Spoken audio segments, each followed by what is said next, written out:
Komisi Pemberantasan Korupsi memberi sinyal kuat kemungkinan pemanggilan pihak lain yang dekat dengan Ridwan Kamil untuk diperiksa sebagai saksi dalam pusaran kasus dugaan korupsi dana iklan Bank BJB.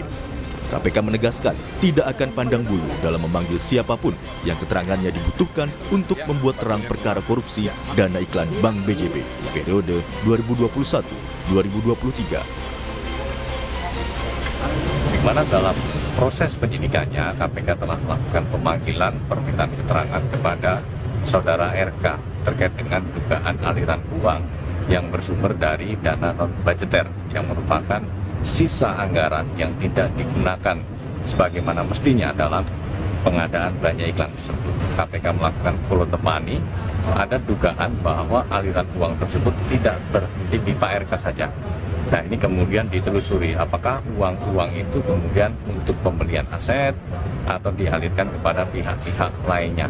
Ini Menanggapi hal itu, kuasa hukum Ridwan Kamil bilang ia tidak tahu siapa orang dekat RK yang akan dipanggil KPK, termasuk soal seseorang berinisial AK.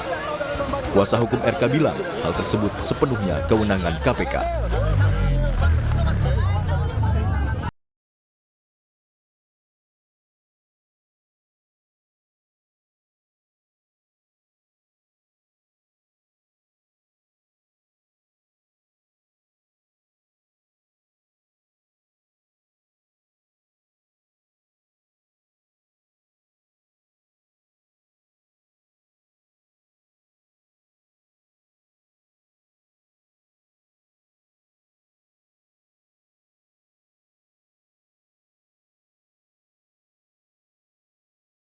Dibeli dari keluarga B.J. Habibie serta motor Royal Enfield, disebut RK berasal dari uang pribadi. Aksi korporasi dari BUMD ini itu adalah dilakukan oleh teknis mereka sendiri. Gubernur hanya mengetahui aksi korporasi BUMD ini kalau dilaporkan, satu oleh direksi, dua oleh komisaris selaku pengawas, tiga oleh kepala biro BUMD atau kayak menteri BUMN-nya kan. Tiga-tiga ini tidak memberi laporan semasa saya jadi gubernur. Makanya kalau ditanya saya mengetahui, saya tidak tahu.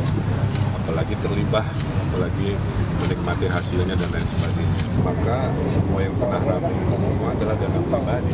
Ya, dana pribadi sendiri tidak ada hubungan dengan perkara yang dimaksud kira-kira. Sebelumnya, pada 22 Agustus lalu, KPK memeriksa selebgram Lisa Mariana.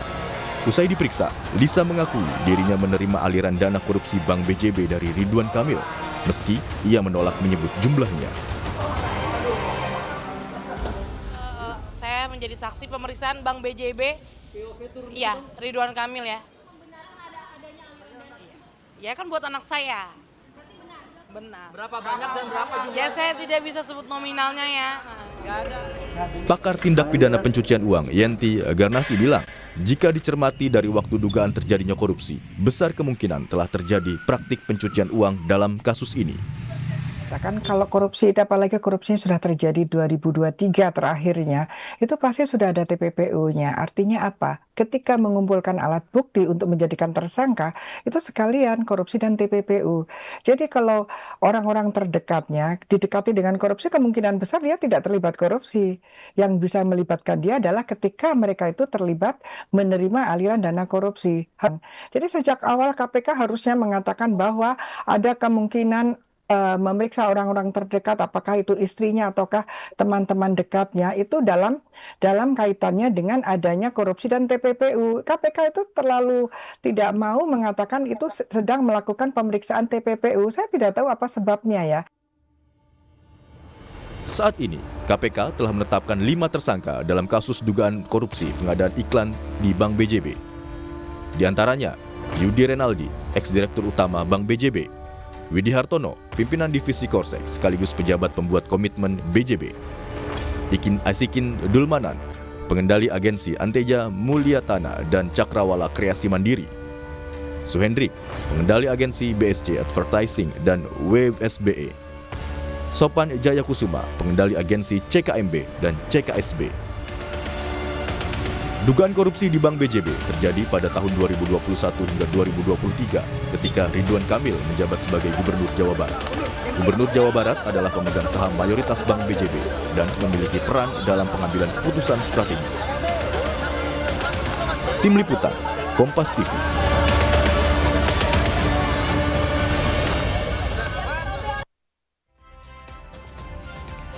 KPK memberi sinyal kuat kemungkinan pemanggilan pihak lain yang dekat dengan Ridwan Kamil untuk diperiksa sebagai saksi dalam pusaran kasus dugaan korupsi dana iklan Bank BJB.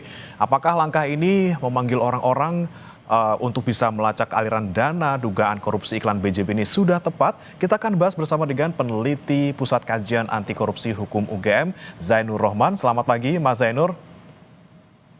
Selamat pagi. Ya, saudara, sebelumnya kami juga sudah mencoba untuk menghubungi dan juga mengundang kuasa hukum Ridwan Kamil untuk bergabung di pagi hari ini, namun yang bersangkutan berhalangan untuk bisa bergabung. Saya akan langsung tanyakan kepada Mas Zainur, ini terkait dengan fokus KPK yang sekarang ingin memeriksa orang-orang terdekatnya Ridwan Kamil untuk mengetahui aliran dana yang diduga hasil korupsi, seperti itu, Mas. Tapi di sisi lain juga terkait dengan sumber uang yang mungkin digunakan oleh Ridwan Kamil untuk bisa membeli aset ataupun memberikan uang ke orang-orang ini juga kita belum jelas ini dari mana. Apakah tepat kemudian menelusuri alirannya terlebih dahulu tanpa kita tahu sumbernya jelasnya dari mana?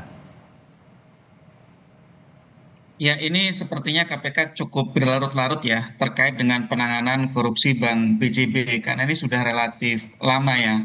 Jadi kan ini ada dugaan korupsi dalam bentuk markup ya. Ada belanja iklan di BJB itu sekitar 400 miliar, tetapi ternyata yang dibayarkan kepada vendor itu ada kemahalan sejumlah 222 miliar. Nah, 222 miliar itu dianggap sebagai kerugian keuangan negara yang kemudian dana itu digunakan sebagai dana non-budgeter. Nah, dana non-budgeter ini mengalir kemana saja? Itu kan yang jadi pertanyaan. Apakah ada yang mengalir ke RK? Apakah ada yang mengalir ke pejabat-pejabat yang lain? Atau adakah kaitannya dengan kontestasi pemilihan umum di tahun 2024? Nah, itu harusnya KPK menggunakan laporan hasil analisis PPATK untuk bisa membuat terang kemana saja larinya uang 222 miliar itu. Nah, kalau tadi pertanyaannya apakah tepat memeriksa orang-orang yang diduga terkait dengan RK? Selama KPK punya dugaan yang kuat didasari pada alat bukti bahwa RK diduga menerima aliran dana, maka memeriksa orang-orang yang terkait dengan RK itu beralasan menurut hukum. Jadi memang harus didahului terlebih dahulu oleh satu alat bukti yang menunjukkan adanya aliran dana dari dana non-budgeter 222 miliar itu ke RK. Kalau tidak ada dugaan KPK aliran dana ke RK, maka memeriksa orang-orang yang terkait dengan RK itu justru kita pertanyakan untuk apa. Nah, ketika sekarang KPK akan memanggil orang-orang yang terkait dengan RK, artinya seharusnya KPK sudah terlebih dahulu mengantongi dugaan dan alat bukti bahwa RK ini menerima aliran dana. Kemudian baru ditelisik oleh RK ini dananya digunakan apa saja. Apakah untuk beli motor, beli mobil mantan Presiden B.J. Habibie, apakah juga kemudian diberikan kepada orang-orang tertentu. Nah, itu yang kemudian baru ditelisik lebih lanjut. Jadi Mas, pokok perkaranya tetap harus dari pertanyaan apakah KPK pegang alat bukti adanya aliran dana dari BJB ke RK. Itu dulu. Berarti asumsinya Mas Zainur, KPK sudah mengantongi bukti ini dari gandeng KPK di Oktober lalu dong soal analisis transaksi keuangannya RK. Kalau misalnya KPK sudah berani untuk bisa memanggil orang-orang dekat RK untuk menelusuri aliran dana. Ya, jadi ketika KPK panggil orang-orang ini ya, KPK artinya kan sudah harus yakin ketika KPK juga sudah pernah diberikan informasi oleh PPATK mengenai hasil analisis transaksi keuangannya gitu kan. Nah, yang jadi pertanyaan kalau KPK sudah yakin kok sampai sekarang belum ada penetapan status terhadap RK, apapun statusnya gitu kan. Nah, ini kan kemudian menjadi pertanyaan publik, apa yang sedang dimainkan oleh KPK, apa yang sedang strategi dijalankan oleh KPK kemudian KPK justru memanggil orang-orang di sekitar RK ini. Memang di dalam pengungkapan TPPU, ya, money laundering, itu ada metode yang disebut sebagai lifestyle analysis. Lifestyle analysis itu adalah penegak hukum melakukan analisa terhadap gaya hidup dari seorang penyelenggara negara untuk menunjukkan apakah ada pengeluaran-pengeluaran yang wajar dibandingkan dengan penghasilan yang sahnya atau tidak gitu ya. Misalnya begini, misalnya ada bentuk-bentuk gaya hidup yang jauh dari profil penghasilan sahnya. Atau misalnya dalam konteks lain ya, saya tidak bicara kasus ini, misalnya ada pengeluaran kepada wanita-wanita sebagai saya tidak tahu hubungan-hubungan tertentu di luar hubungan pernikahan misalnya. Itu kan oleh penegak hukum ini sudah menjadi praktik di dunia ya, biasanya menjadi pintu masuk.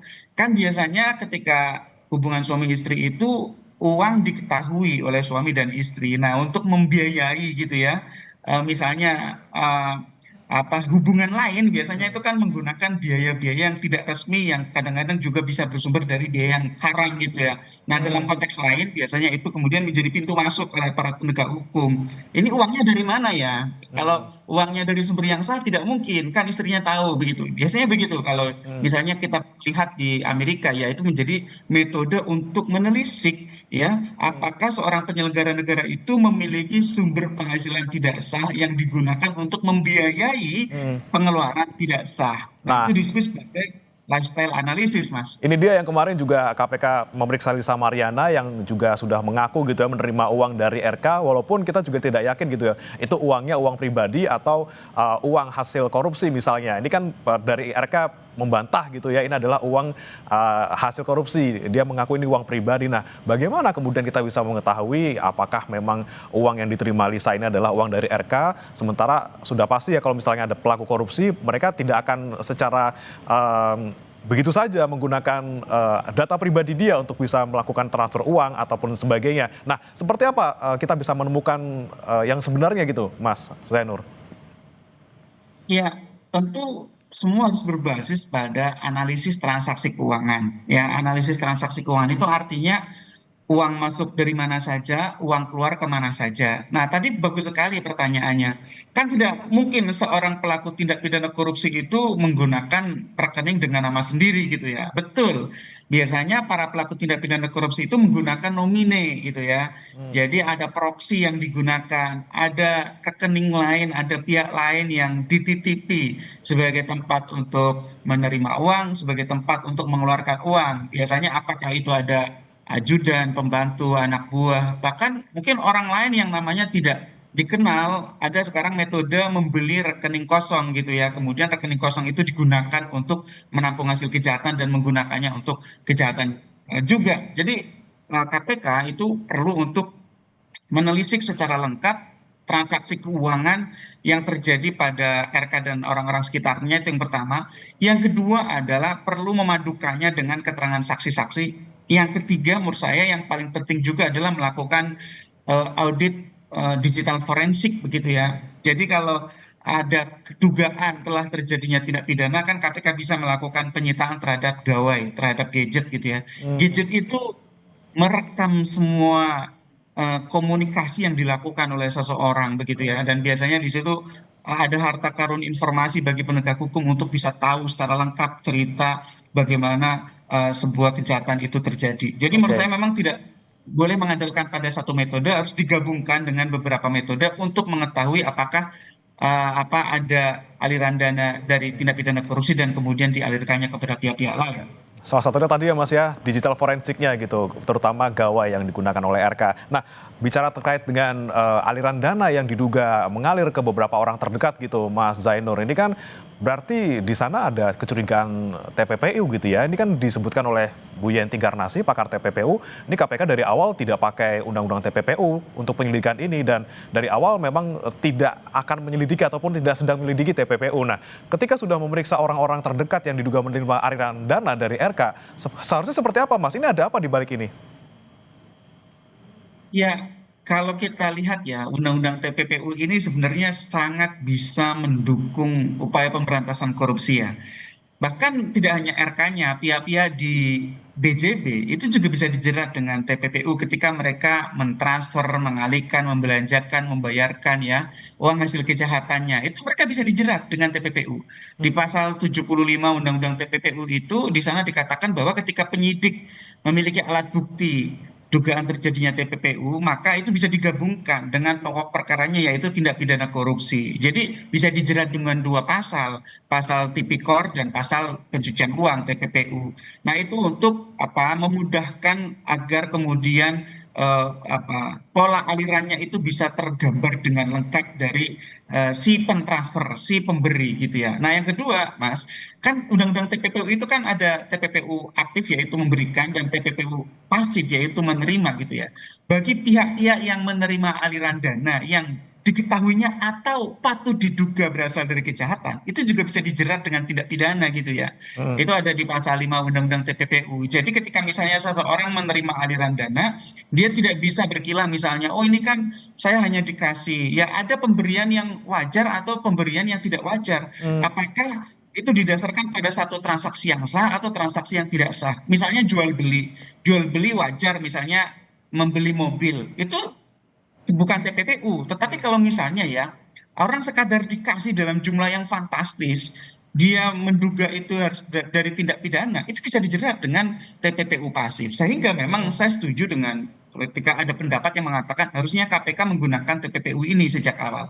Nah, bahkan tidak hanya untuk kasus yang sekarang sedang kita diskusikan, dari awal pejabat-pejabat BJB itu pun seharusnya bisa dipasangkan antara pasal-pasal Undang-Undang Tipikor dengan pasal TPPU karena ya dana non-budgeter senilai dari lebih dari 200 miliar itu kan dibelanjakan, ditransfer, dihibahkan gitu ya kepada pihak-pihak lain ya. Itu kan kemudian harusnya bisa digunakan pendekatan TPPU sehingga nanti tujuannya ini menurut saya satu ya yang paling penting ya, agar kerugian yang dialami oleh BJB itu bisa dipulihkan 100% sehingga kerugian negara itu bisa dipulihkan gitu ya. Ini kan 400 miliar uang yang sangat besar untuk Jadi sekali jalan bisa langsung semuanya tercover gitu ya Mas ya. Untuk korupsinya iya tapi TPPU-nya juga gitu ya.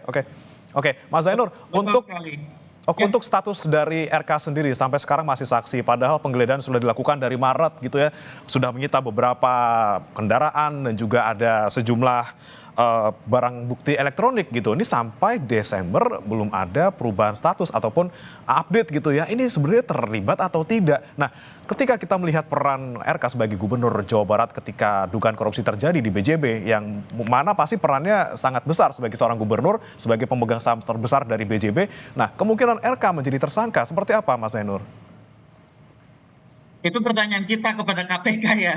Jadi sebenarnya ini KPK menurut saya sudah terlalu lama dan ketika KPK sudah membuka ke publik ya apa yang menjadi persoalan di sekitar RK ini, saya harap KPK punya alat bukti yang kuat gitu ya sampai kepada tahap selanjutnya. Jangan sampai ketika ini sifatnya sudah publik seperti ini ternyata KPK tidak punya alat bukti keterlibatan dari RK, maka itu sama saja dengan membunuh karakternya gitu ya. Jadi memang ini harus menjadi pelajaran penting bagi KPK untuk memisahkan ya mana yang seharusnya investigasi dilakukan secara tertutup dan mana yang perlu diumumkan kepada publik sebagai bentuk transparansi.